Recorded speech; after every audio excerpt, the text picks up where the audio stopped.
Sinasabi ko sa inyong mga nakikinig sa akin, mahalin ninyo ang inyong mga kaaway at gawan ng mabuti ang mga napupuot sa inyo. Pagpalain ninyo ang sumusumpa sa inyo at ipanalangin ang mga nang-aapi sa inyo.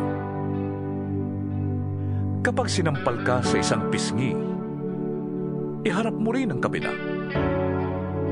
Kapag inagaw ang iyong balabal, huwag mong ipagkait ang iyong barong. Bigyan mo ang bawat nanghihingi sa iyo. At kung may kumuha ng iyong ari-arian, huwag mo nang bawiin pa ang mga iyon. Gawin ninyo sa iba ang ibig ninyong gawin nila sa inyo. Kung ang nagmamahal lamang sa inyo ang inyong mamahalin, ano pang gantimpala ang inyong hihintayin? Ang mga makasalanan man ay marunong ding magmahal sa mga nagmamahal sa kanila. Kung ang mga mabuti lamang sa inyo ang inyong gagawa ng mabuti, ano pang gantimpala ang inyong hihintayin? Kahit ang masasamang tao ay gumagawa rin yan. At kung ang makakabayad lamang ang inyong pauutangin, ano pang gantimpala ang iyong hihintayin? Kahit ang masasamang tao ay nagpapautang din sa kapwa nila masama sa pag-asang sila'y babayaran.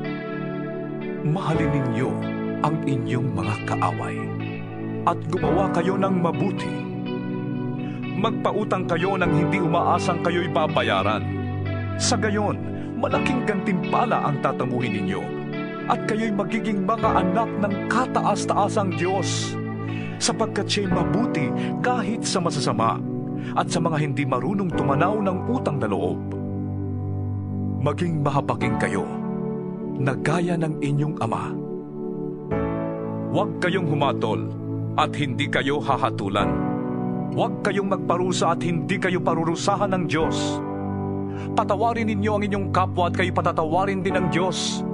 Magbigay kayo at kayo bibigyan ng Diyos. Hustong takal, siksik, liglig at umaapaw pa ang ibibigay sa inyo.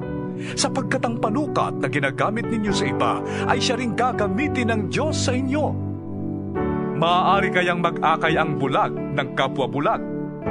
Pareho silang mahuhulog sa hukay kapag ginawa nila ang ganon. Walang alagad na nakakahigit sa kanyang guro. Ngunit kapag lubusang naturuan, ang alagad ay makakatulad ng kanyang guro. Bakit mo napapansin ang puwing ng iyong kapatid? Ngunit hindi mo nakikita ang troso sa iyong mata. Paano mong masasabi sa iyong kapatid, "Kapatid, hayaan mong alisin ko ang iyong puwing," gayong hindi mo nakikita ang trosong nasa iyong mata? Mapagkunwari. Alisin mo muna ang troso sa iyong mata nang makakita kang mabuti. Sa gayon, maalis mo na ang puwing ng iyong kapatid. Walang mabuting punong kahoy ang namumunga ng masama, at wala ring masamang puno ang namumunga ng mabuti.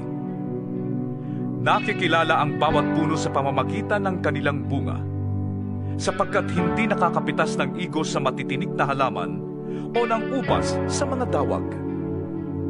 Ang mabuting tao ay naglalabas ng mabuti mula sa kanyang pusong sagana sa kabutihan, samantalang ang masamang tao naman ay naglalabas ng masama mula sa kanyang pusong tigib ng kasamaan. Sapagkat kung ano ang nag-uumapaw sa puso, ay siyang sinasabi ng labi. Bakit ninyo ko tinatawag ng Panginoon, Panginoon?